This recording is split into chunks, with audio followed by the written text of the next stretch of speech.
Yes. Yes. Ajay ji, 1 minute. let me know when we go live. Yes, please go on. 12 noon and we should start. We are live, ma'am. A very good afternoon, everyone. Welcome to the 6th lecture in the Judicial Services Examination Lecture Series 2021, Phase 2. My name is Shambhavi Shivani. I'm a lecturer and Assistant Dean Career Services, and I once again welcome all of you to the 6th lecture of this lecture series. It's an absolute honor and privilege to welcome our esteemed guest speaker for today's lecture, Honorable Mr. Justice Jahangir Jamshed Munir, Sitting Judge, High Court of Judicature at Allahabad, who will be delivering the lecture on the Indian Evidence Act 1872.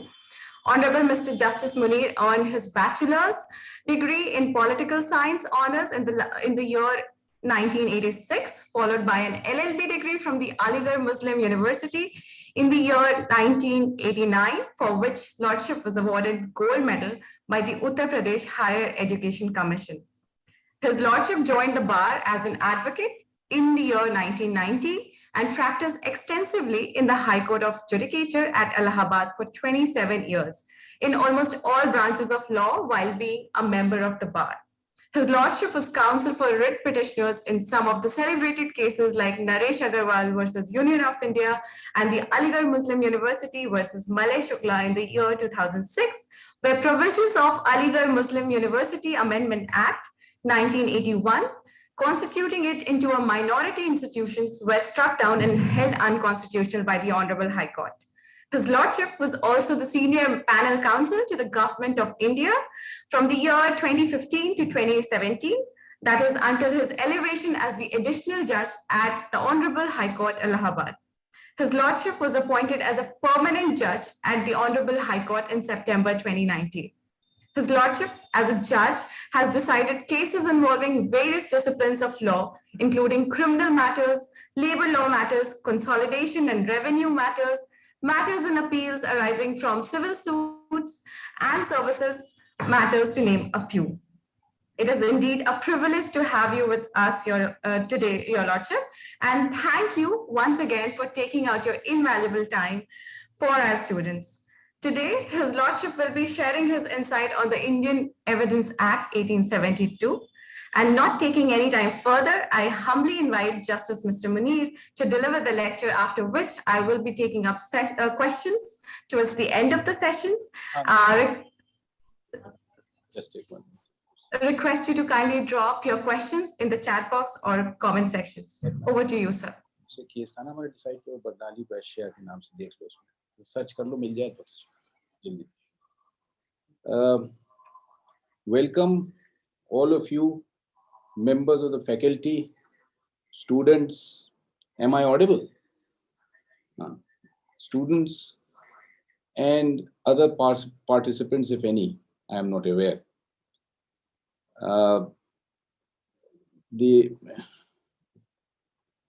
To put a lecture of this kind in a nutshell, in a short span of 1 hour, is almost an impossible task.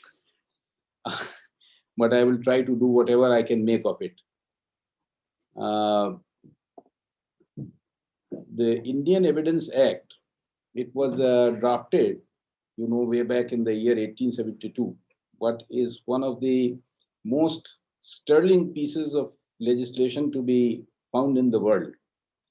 It is one of the most precise legislations, and as often said about it, one of the most tersely drafted legislations. It is so precise in its phraseology that it is more than mathematical in words. Now,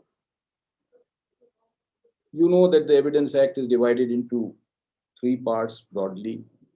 First is about the theory of relevancy. The second is about mode of proof. And third is about the production and the effect of evidence. The last, we largely rely upon the worth and value of evidence. Now, strictly speaking, the worth and value of evidence goes beyond the 4 corners of the legislation. That is always for the court to do.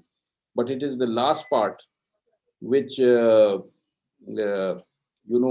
aids the counsel and the judge in ultimately judging issues that arise for consideration.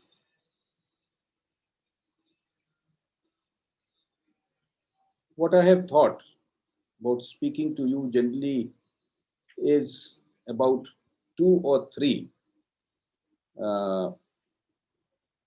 sections which engage largely attention during the judicial services examination. To a few of these I will refer very briefly, and the 2 I will refer in some detail.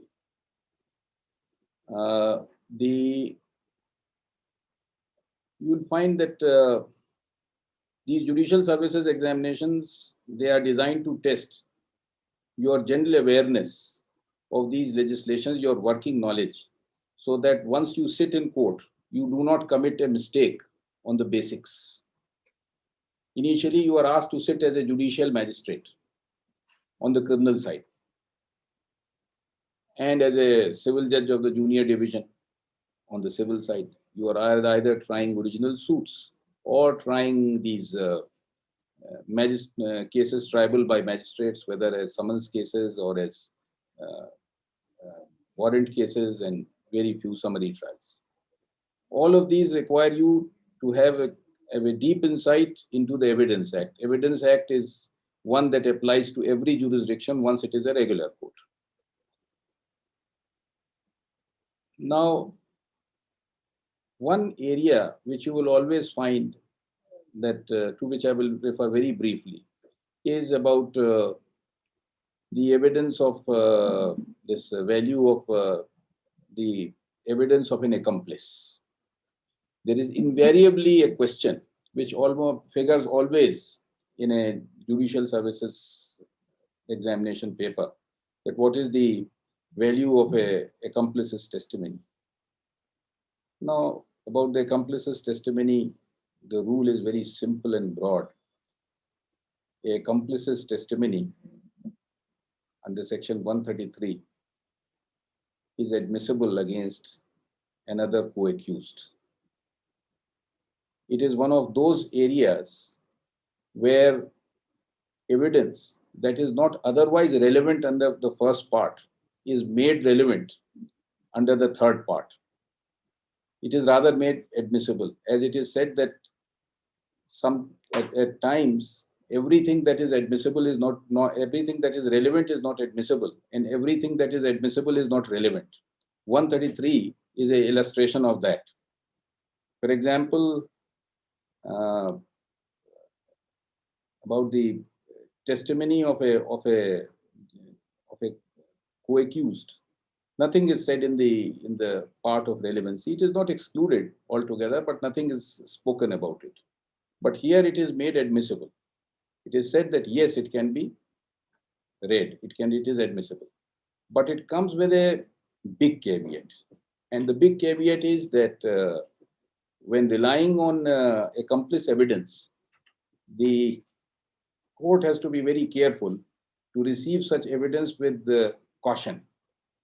It should be corroborated in material particulars. The reason is that the accomplice has always an axe to grind. He might be trying to win an acquittal, because when he accepts that, yes, I was also participus criminis and so was alongside me, generally he is bargaining for a pardon. And then he is coming up with accomplice evidence. A person of that kind, to save his own skin, may tell falsehood. The other is that even if he is not asking for a pardon and says something in the hope that he will get off with a lighter sentence, again he has some benefit to derive out of that. There is a possibility that he might be just acting out of that motive. The last, of course, is that if he is truly a man with shady antecedents, not every accused has a shady antecedent. Many honorable men also get accused of offences. But if he is a person with that, all has to be seen when receiving his evidence. What is his background and all that? If that is the case, then there is a possibility that why depend on a man who has got such shady antecedents? So, a accomplice's testimony must always be approached with caution. The principle of law is that an accomplice's testimony is admissible. There is no legal bar.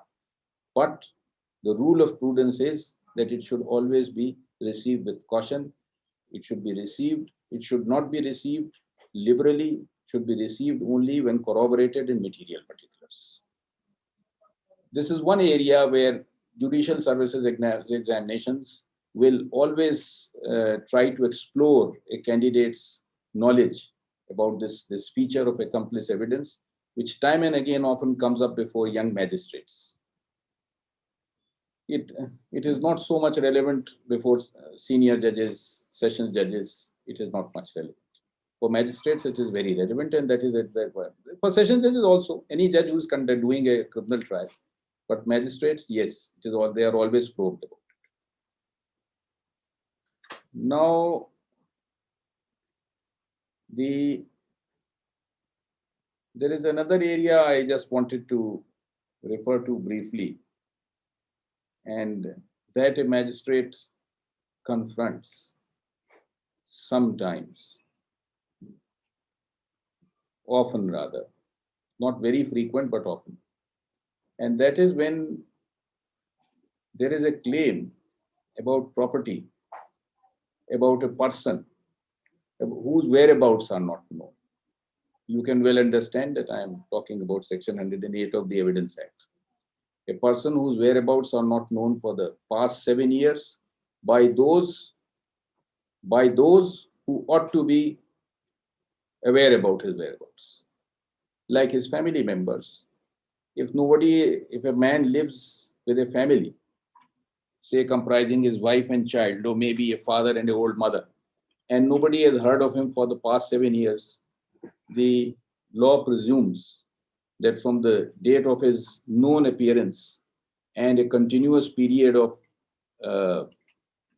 tracelessness, no contact over the statutory period of 7 years, there's a presumption that he has died. It is, as you know, called civil death.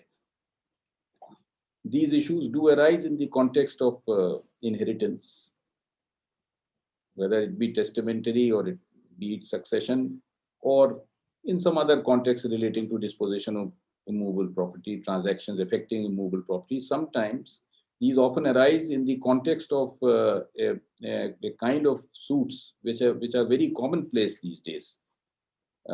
These are suits for cancellation of sale deeds.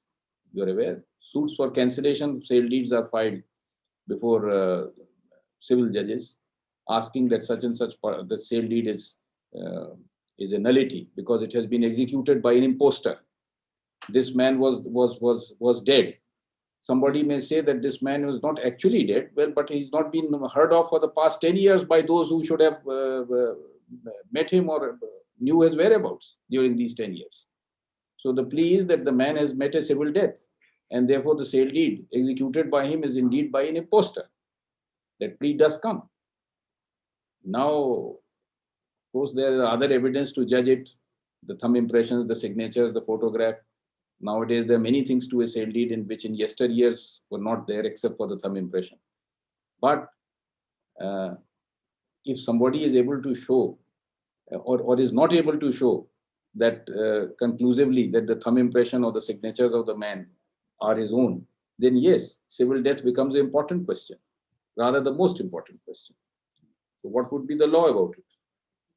Generally speaking, the law about civil death is very clear. And all that it says is that the man should not have been heard of, to use the precise words of the statute. If you see,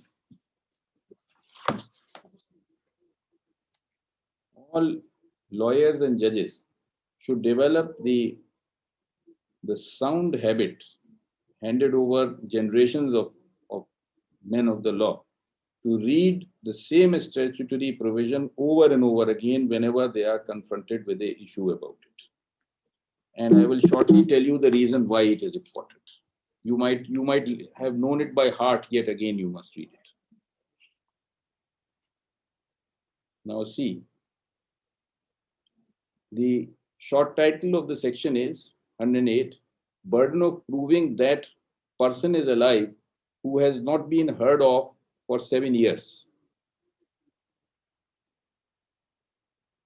Or rather, the burden of proving death of a person, 107, to have been alive within 30 years.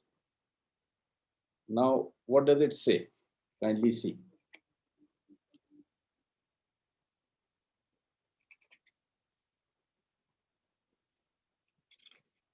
We'll just turn to the page.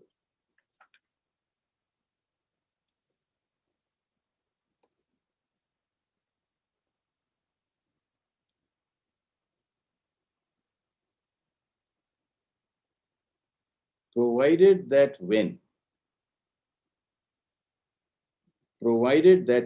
this is how the section begins. It starts with a proviso, almost the words of a proviso. It is not indeed a proviso because it is in the opening part. Provided that when the question is whether a man is alive or dead, and it is proved that he has not been heard of for 7 years,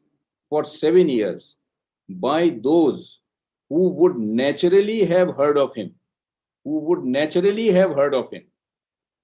if he had been alive, the burden of proving that he is alive is shifted to the person who affirms it.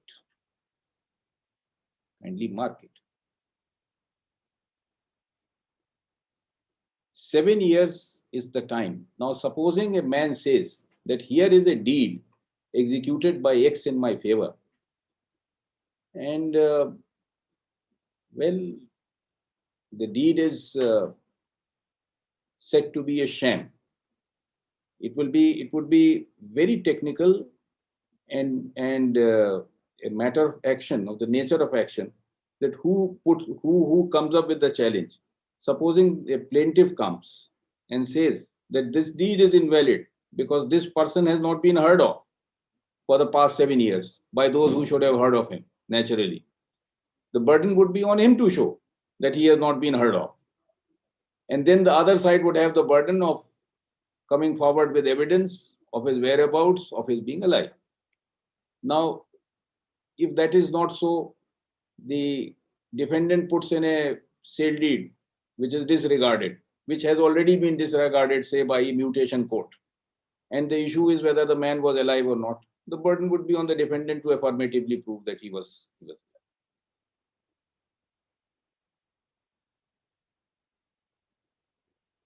It gives rise to reading, these statutory provisions. One is left staring at blank letters. One does not appreciate them much. Why everybody is asked to read these provisions again and again whenever a question comes up before you? The reason is that these are dead letters of law.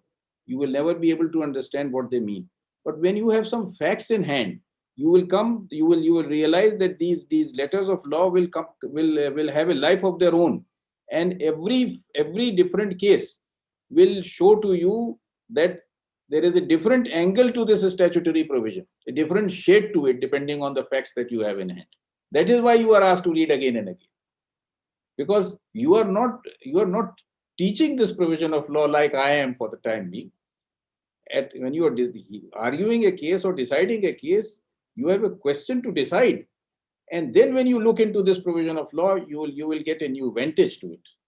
Every time there will be a new vantage to it. That is why the seniors, they ask you to read it again. That is the purpose. How about this provision? There's a lot of law, and I don't know, you might know or not. This provision led to one of the most lengthy judgments in the history of our judiciary ever delivered. I also now forget the precise name of the case, but it is popularly known as the Bhaval Sannyasi case. It was decided in the 1940s, I think, or late 30s or early 40s, by a special bench of the Calcutta High Court. It was a full bench of 3 judges, and they tried the suit on the original side. It is seldom that a full bench tries a suit, but it was tried. And it was about that Maharaj Kumar, who was sick and who went away with his wife to Darjeeling to recover. He was suffering from tuberculosis. And then the news came that he had died at Darjeeling. He came back, and his last rites were performed. Nobody actually saw much of the dead body and the remains. Some saw, some did not see, and then his last rites. Rather, they were performed in Darjeeling by his wife. And then the news came that the man was no more. Then after more than this 7 years or 8 years, suddenly the man appeared, a ascetic appeared, a Baba, and he said that I am Maharaj Kumar. The wife said, no, he is an imposter. He's dead. So amongst the hundreds of issues that were involved in that suit, one was 108 about the civil death, that he was not heard of during the statutory period of 7 years. He should have come back to his wife. If Maharaj Kumar was alive, he would have come back to his wife. He was not heard of by anyone. But then he had the explanation to offer that I had become an ascetic. Ascetics, leave their family. Whatever happened, it's another thing. But it led to one of the lengthiest judgments. The presiding judge was Justice Costello, an Englishman, and had some very illustrious other judges also on the bench. Anyway, it was a very important case. Anybody who reads about 108 would always read about the Bhaval Sannyasi case, as it was popularly called. So this is about 108, generally speaking. But before I end, I must tell you that under 108, if the court comes to a conclusion that the man has met a civil death, there is no conclusion that he has died at a particular point of time. There is no conclusion that he has died one day after the period began or one day before the period ended. It could be any time during the entire statutory period. That is the law. Because it is it is constructive death. As you know, the principle of constructivity. Constructivity in law, or something when we call something constructive, is when the law, out of the existing state of facts, creates a fiction about things which do not really exist or are not really known to exist. So 108 is a rule of constructive death, deemed death. Yes, civil death it is called. Anyway, it can be rebutted. Somebody can come and show, well, I am alive, or somebody else can show that nowadays these issues sometimes have become easier because we have evidence of a far greater quality in the form of photographs, videographs, so many other telltale signs about a person moving about and doing his transactions, that it can be proven that no, he was alive. So it would be rebutted. It is a very rebuttable presumption. There is nothing conclusive about it. But one must remember that it is a presumption of law, not a presumption of fact, if somebody is able to prove it. Then the other issue that I must move on to is about another presumption which becomes very important. And it has become very important of late because of a scientific advancement. And that is the presumption about the legitimacy of a child or the paternity of a child. 112 of the Evidence Act. These are all questions which often figure in those examinations. Now you know that the letter of the law is very clear.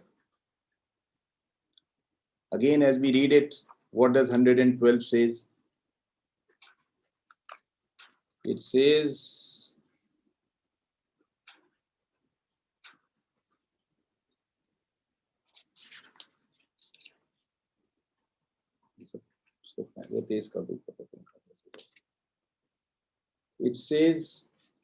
the short title says, you must always read the short title. It is one of the most important clues to interpretation. Birth during marriage, conclusive proof of legitimacy. Here I must pause and tell you that this, though part of the many presumptions, the charter of presumptions under the Evidence Act, is no ordinary presumption of law, because the word used is conclusive proof. Conclusive proof generally means irrebuttable. If the fact is proved, the conclusion would be watertight, inescapable. That also is defined, what conclusive proof means. The definition clause, of the Evidence Act. The fact that any person was born during the continuance of a valid marriage between his mother and any man,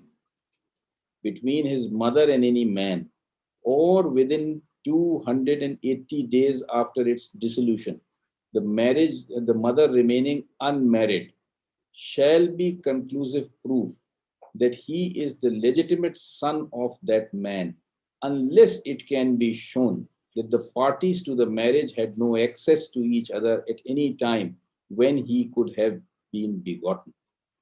This is the principle. Now, you see, the difficulty is that everything was all right. The law was fairly well settled. All that you had to prove was that the idea why this section was brought in was that it was the endeavor of the society through the law to uphold legitimacy of children. Children born during a wedlock between a man and a woman were regarded to be children of that marriage. Whether there was some doubt about it or not, the law would not favor it. As they say that the law frowns upon bastardy and upholds legitimacy. It is not the policy of law to encourage illegitimacy. Therefore, this particular statute, this provision was brought in. It is based on a old common law principle, and it is very sound. There's no doubt about it. It is also in accord with our social ethos, where we strongly believe in a family, which starts with a solemnized marriage according to some rites, and then a man and wife, and then their progeny. So it is in accordance with that. There's absolutely nothing to, for us to frown upon it. It is a very good provision which upholds the good values in society. Now, any child born during the subsistence of a wedlock is presumed to be the legitimate child of the two. The only thing that the man generally, because it would be the man who would be disowning, the woman also can in a given. The only thing that lies in the hand of the dissenting party who says that no, so-and-so is not the child of so-and-so, is that the man and the woman had no access to each other during the period when he could have been begotten, which is the natural period of gestation when a child could be born. So that is the only evidence one could lead, and the law was fairly well settled. It is difficult evidence to lead, no doubt, but yes, it could be led. In olden times, it was far easier because the world was a simpler place. Somebody, if a man was sitting, there was good evidence that a man was sitting at a distance of 1,000 kilometers and the wife away on the other end of the country, and there was no movement. There was evidence that they were continuously there. Well, yes, the burden could be discharged, and then the issue of legitimacy would seriously arise. Now, a different dimension was added to it, and on this issue, you would find that young aspirants to these judicial services are flooded with questions. This is about the DNA testing. Now, DNA, scientifically speaking, is regarded to be a fairly accurate scientific way of assessing paternity. I had occasion to summon a deputy director of a forensic laboratory. The director came. There was an issue of paternity, some context it had arisen, and I wanted to not paternity, the other relationship, whether the two were brothers or not. The director told me that if you can give us the blood samples of the father and the mother, we can tell you with our capabilities, she was from the Lucknow FSL, with 100% accuracy, that these are the whether they are related by blood and they are brothers or not. Said that the Hyderabad FSL has greater capability. Supposing you don't have the father and mother, you have only one blood relation, we can predict with 50% accuracy. In Hyderabad, they can, with only one blood relation, they can predict with 75% accuracy. And with the one parent and one cousin or one brother, they can predict with 100% accuracy. So I mean to say that depending on the scientific capability of the laboratory where the test goes for analysis, there is no doubt about it that the test is very precise, properly done, subject to the expert being, if somebody doubts it, he can cross-examine him. But if the expert says on the basis of his reasoned report that he can show that DNA sampling, the way he has done it, that it matches, then there is no doubt. But see the way the law looks at it.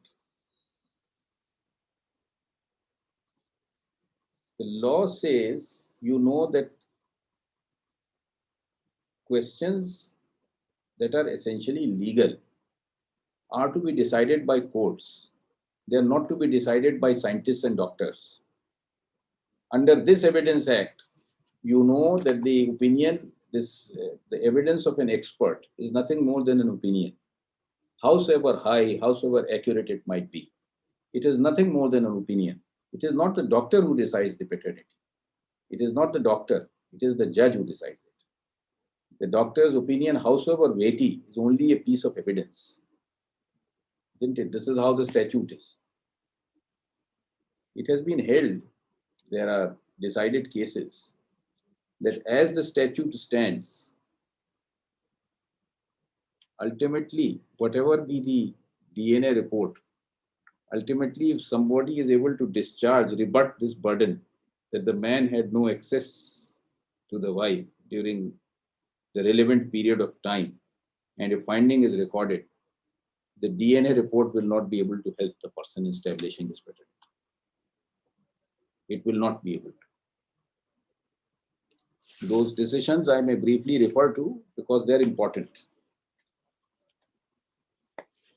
I think the earliest was Kamti Devi and another versus Poshi Ram, 2001, volume 5, SCC 311.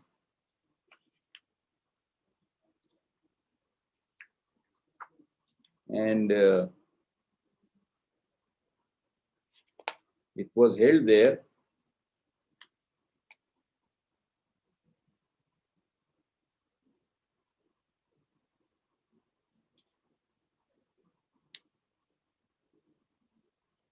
It's a very interesting decision.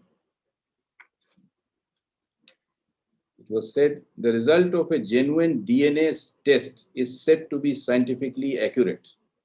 But even that is not enough to escape from the conclusiveness of Section 112 of the Act. That is, if a husband and wife were living together during the time of conception, but the DNA test revealed that the child was not born to the husband, the conclusiveness in law would remain irrebuttable. The DNA test notwithstanding, I add. Follow this. This may look hard from the point of view of the husband, who would be compelled to bear the fatherhood of a child of whom he may be innocent.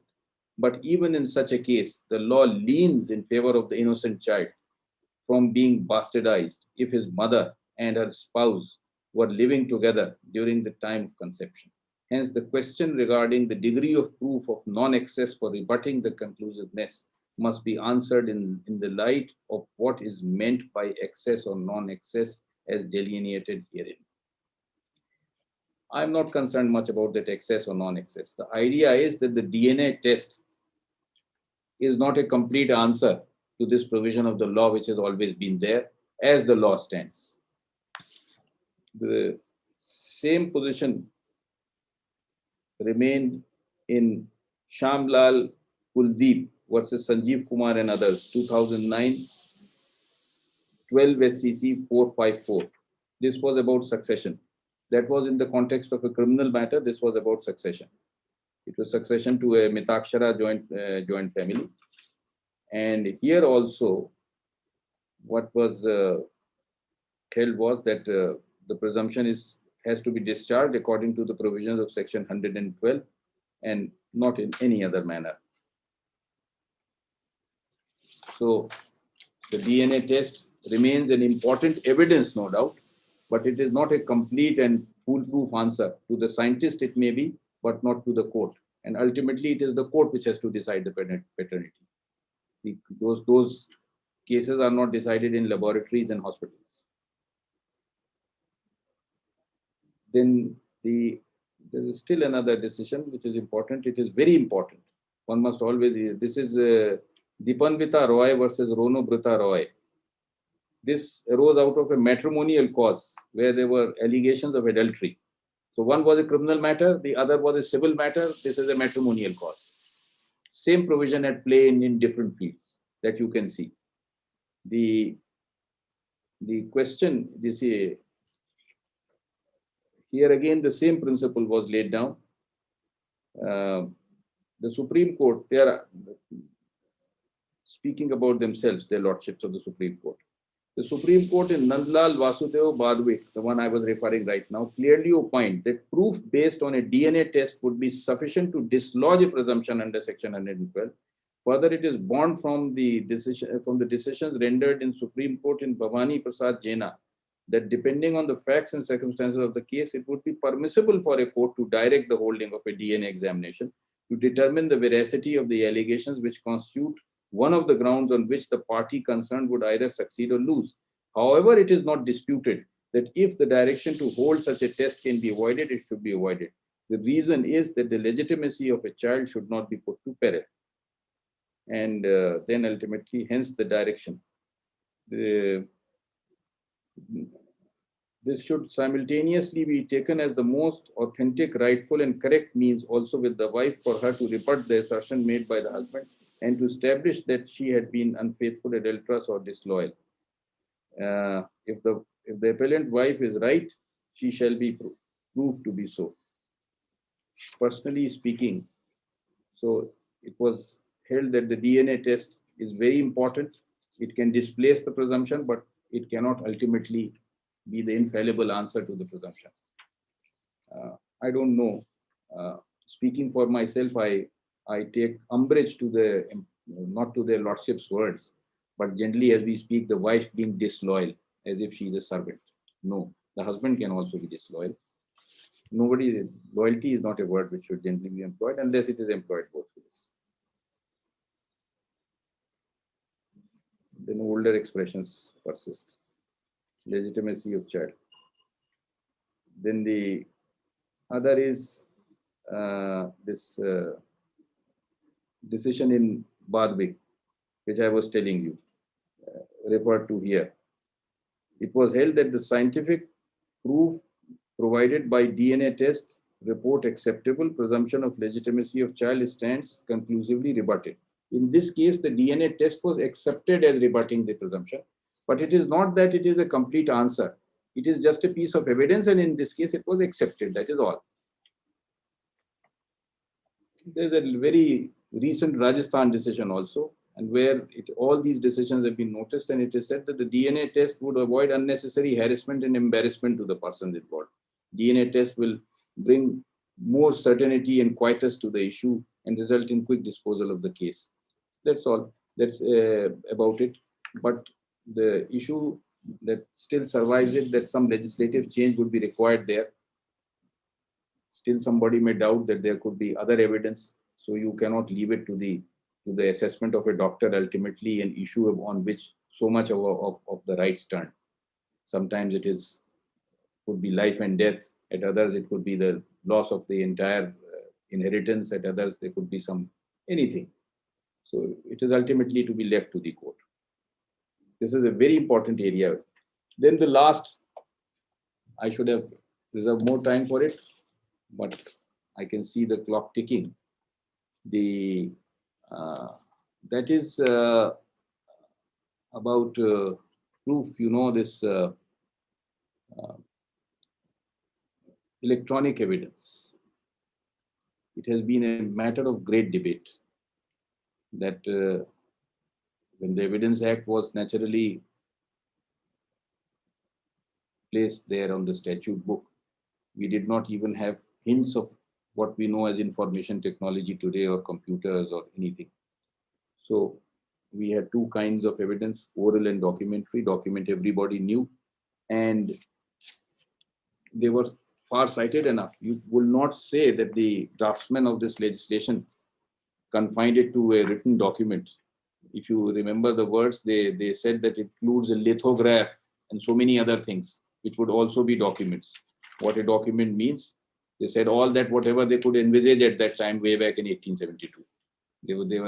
They foresaw whatever best they could, but naturally they could not have foreseen. So with the passage of time, after all this came in, and contemporaneously with the Information Technology Act, we also introduced the section 65B to the statute book here on the Evidence Act. And we have provided these two provisions here. You know, section 64 and 65, they speak about primary evidence and secondary evidence. You understand that. Now 65A and 65B, they speak about, it is a third kind of evidence. That is also, this is electronic records. The contents of section 65A says, the contents of electronic records may be proved in accordance with the provisions of section 65B. What does 65B says? Notwithstanding anything contained in this act, any information contained in an electronic record which is printed on a paper, stored, recorded, or copied in optical or magnetic media produced by a computer, hereinafter referred to as the computer output, as we know, shall be deemed to be also a document. This is again that constructive principle. We regard it as documentary evidence, if the conditions specified in this section are satisfied in relation to the information and computer in question, and shall be admissible in any proceedings without further proof or production of the original, as the evidence of any contents of the original, or of any fact stated therein, of which direct evidence would be admissible. Now, what are the conditions referred to in subsection 1 in respect of a computer output shall be following? The computer output containing the information was produced by the computer during the period over which the computer was used regularly to store or process information. You know all the various conditions you can read. The issue that has often arisen is that how will this secondary evidence be proved? The easiest way is that this mobile phone is also a computer. This small laptop is also a computer. There could be hundreds of devices. The word computer under the Information Technology Act, you know, is very widely defined. And that is the definition given to it under the Evidence Act also. It could be anything. So if that can be produced, if the issue is that whether a WhatsApp message was sent from this phone, the phone can be produced, and it is end of the matter. We don't come to 65B, but we come to 65B if supposing there is a big system of computers which cannot be carried into court, as they say, and placed in the dock to be proved as a document, then what is to be done? Naturally, we rely on the paper output or the CD output in any form that the output is put, and that is secondary evidence, how that is to be proved. Now, that is to be proved, as they say, in any proceeding where it is desired to give a statement in evidence by virtue of this section, a certificate doing any of the following things, that is to say, A, identifying the electronic record containing the statement describing the manner in which it was produced, B, giving the particulars of any device involved in the production of that electronic record as may be appropriate for the purpose of showing that the electronic record was produced by a computer, C, dealing with any of the matters to which the conditions mentioned in subsection 2 relate. 2 is, I was just mentioning what is required to be shown. And purporting to be signed by a person occupying a responsible official position in relation to the operation of the relevant device or the management of the relevant activities, whichever is appropriate, shall be evidence of any matter stated in the certificate, and for the purpose of this subsection, it shall be sufficient for a matter to be stated to the best of the knowledge and belief of the person stating it. Now, this led to much controversy. It has recently been settled by a full bench decision, a three-judge bench decision, the Lordships of the Supreme Court, 2020. The leading cases on the point, the initial view that was taken was in this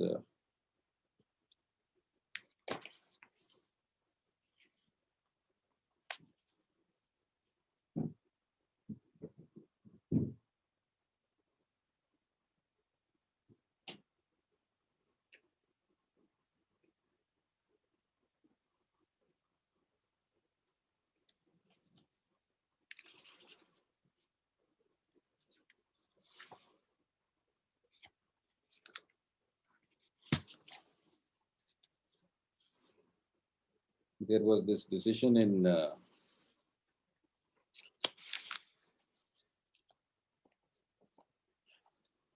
Shafi Muhammad came later on.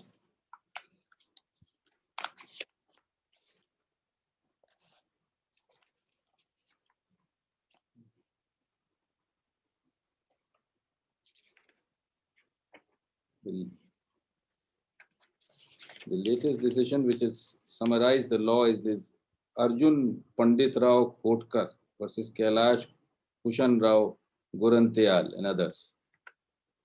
It has looked into earlier decisions that were rendered in Anwar PV, Shafi Muhammad, and Tommaso Bruno, which was an appeal from UP. Now, two divergent views were taken. In one set of view was that, well, this certificate is not always compulsory. There could be conditions, supposing the device is not in the control of the person. Then, well, its contents can be given out. Supposing there is a computer output in the form of a bill or a document which one has received, it is in the hands of somebody else, the person refuses to give it, then yes, 65B4 certificate is not required. The other view was no, that is essential. Secondary evidence of an electronic record to become admissible, 65B4 has to be adhered to. Now, this gave rise to a conflict of opinion, and ultimately this came to be resolved in Arjun Pandit Rao Khotkar.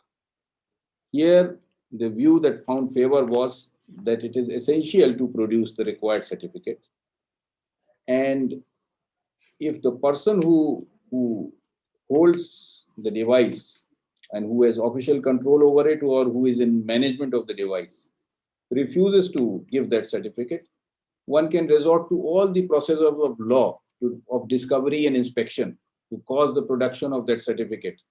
They are available under the CPC, they are available under the CRPC. You can get it, but so long as you don't get that certificate, you cannot lead secondary evidence based on a computer output. If you produce the computer in original, yes, there's no problem. But if it is 65B4, it has to be. Then in this case, there is a very important thing which has been said. And it has been said that our 65B is based on an English statute which has been repealed in that country.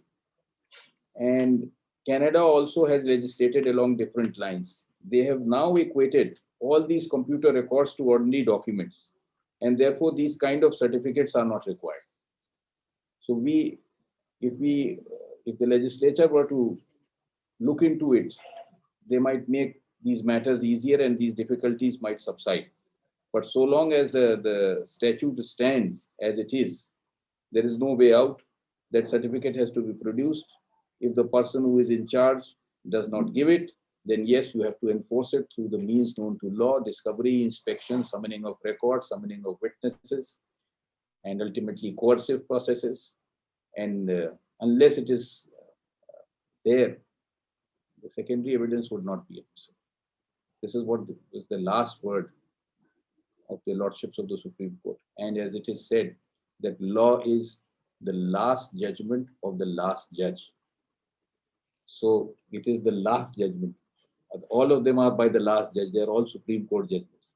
But the latest becomes the last judgment of the last judge. So this holds the field for the time being. Now, this is an area which to you is very relevant, because this the way the law has been viewed differently in Anwar PV, then in Shafi Mohammad, then in that appeal from UP, and another case, 5 decisions are there. It has somewhat, it appears, slightly vacillated, and then ultimately it has been settled here with much authority. You must be acquainted with the details of the way the law has developed and how it stands. This is one issue which is every time, almost without fail, occupies at least one question which is put to these judicial services examinees, either in their written papers and maybe their interviews also. And I think that it would place the young examinees and the candidates in good stead if they acquaint themselves with this particular branch of law. And the reason is that you will find that these are questions are often asked from the branches of law that are seeing a lot of cases. These cases are coming up in those areas, and there is not where there is still unanswered questions, where newer technologies are confronting the law, or the old law is confronting newer technologies. Both these sections I deliberately took out, the DNA one and this one, because in one case it is the medical science staring at the law, and the other it is the computer science or staring at the law. And the law is trying to find ways to accommodate, because as it is said that law is about everything else, it is about things other than the law. After all, we regulate other things. Law is not about itself, it is about others. So, we have just 8 minutes left. Any questions anybody would like to ask? Can't hear you. Can't hear you. Sorry. Apologies. Yes, now I can hear. Your Lordship, we are grateful for this insightful lecture, the important judgments Lordship discussed, and of course, lessons from his Lordship's own experiences. I'm confident our students feel fueled up and guided, and that the students as well as we have benefited from it. Dear students and viewers, one of the extremely important takeaway for all of us for sure is that the importance of reading and rereading the provisions again and again, and how to look at a provision. I will now take up questions for from the comment sections, and I humbly request His Lordship to address them. Your Lordship, there is one question that I've received over message, and that is, what is your view on circumstantial evidence? Do you believe that when there is no direct evidence of any crime, a conviction can be based on the circumstantial evidence alone? Yes. And provided the court weighs all the circumstances relating to a particular crime as an integrated whole, and that any missing link would be fatal to the prosecution case. Yes, that is generally the law about circumstantial evidence, that the circumstances presented should form such a complete chain that there is no other conclusion except the guilt of the accused. If that standard is satisfied, yes, a conviction can be based. But what really happens is, I tell you, this description about what a complete chain of circumstances is, as it is often said, not a word, here I would call it not an expression of art. It has to be realized that in court, it becomes a reality that stares at you in the face. It faces the lawyer, it faces the judge, whether the man is guilty or not guilty. And the only circumstances, nobody has seen it. It is a very difficult situation. Everybody knows that in criminal law, there is a presumption of innocence. To displace that presumption on the basis of circumstances, yes, circumstances can be very, very incriminating. But then, as it is said, that circumstances can be such that they look very incriminating, but with all human fallibilities that we possess, we might be mistaken. Therefore, while not going into fantasy of doubt, we should entertain and examine every realistic doubt that is thrown and test that chain for the infallibility of it, whether it does. Normally, judges should not speak about cases that they decide, but I remember I did decide in accepting circumstantial evidence in one case, and there was, I'll not detail it, it would be reported judgment. There was one circumstance which was a clincher. There was one circumstance which was a clincher, at least to me, and therefore I can. Normally, otherwise, one should hesitate. One should hesitate unless, as it says, if there's absolutely no escape from the conclusion, yes, conviction can be based on circumstantial evidence. The law permits it, and it should be done. Not a crime that is committed away from the eyes of witnesses should not go unpunished if one can prove it. But yes, we should not convict an innocent because nobody has seen who has done it. Merely to satisfy the as I may call it a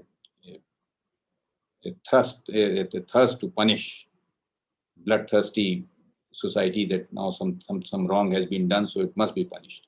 Can't pick out some innocent and punish the person. Yes, somebody else is asking. Yes, Your Lordship. There's one question in the chat box from Karan. He's asking, what would be your view on the right to self-defense extending to another person?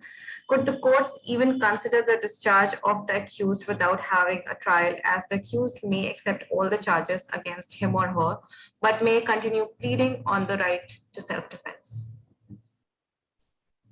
Frankly speaking, on private defense, well, I think that it is a very valuable right. And again, there are some views which people, lawyers, judges might hold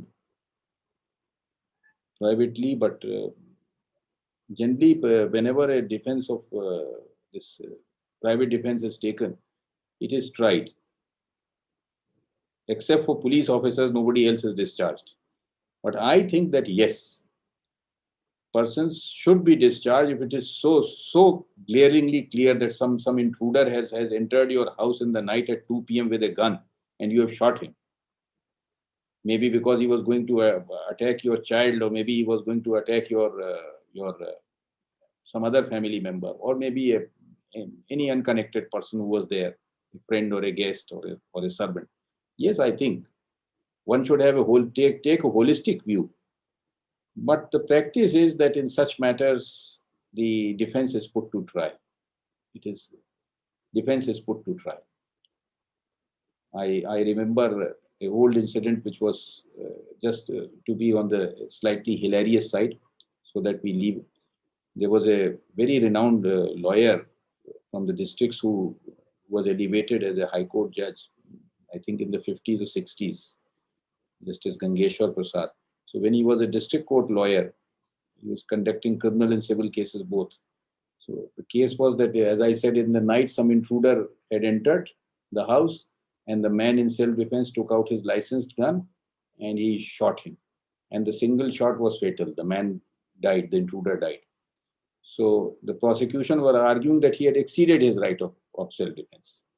So the learned judge, as the counsel as he then was, he said that, well, He said, Your Honor, he was before the trial judge, not in the High Court. He said that, Your Honor, my client, what could he do? He never exceeded his right. He fired a single shot and the man died. Your Honor would agree that my client could not have fired a half shot. What lesser than a single shot? Couldn't be a half shot. So yes, I believe that if there's a respectable man, he's not a criminal. He's inside his home and an intruder enters and he has his licensed weapon. He tries to save his family. And if in the process the man dies, then why unnecessarily try him? But generally speaking, what happens is the practice is that they are put on trial. But I think that yes, should be discharged. If it is sufficiently proved, Section 227 of the CRPC gives ample power to the sessions judge to find that the charge is groundless. Thank you, Your Lordship. There are more questions. So, however, I'll pick up this very inquisitive question from one of the, I think, aspirants. He or she has asked, how should a judiciary aspirant approach the subject of evidence law, apart from reading the judgments and the Bare Act, how to absorb the maximum of the essence of this act, the subject? So, Your Lordship, if you answer this, I think you're right on time then. Well, that is the answer is very simple, but to absorb, but to act on that answer is very difficult. The simple answer is practice law. When you enter the court, you will learn it. But an aspirant to the judicial service, whether that time he can or she can spare that time, I do not know. Therefore, I say that it is difficult to act. There's no other way. Your Lordship. With this, we come to an end of today's lecture. On behalf of Jindal Global Law School, OP Jindal Global University, I thank Honorable Mr. Justice Munir for kindly agreeing to grace us with his presence and delivering today's lecture, explaining to us at length the importance of Evidence Act concepts from judiciary services examination point of view. The lecture surely was an amazing refresher for everyone who has already studied the subject and a guide for the ones who are yet to study the subject. Your Lordship, we look forward to hosting you again. And I take this opportunity to announce that the next lecture is scheduled for the 3rd of October 2021, Sunday from 12 p.m. to 1 p.m., wherein Professor Dr. Anju Tyagi from National Law University, Delhi, will be giving an overview on the Hindu law. Flyers and links will be circulated shortly. Take care and have a great weekend. Thank you. Thank you, sir.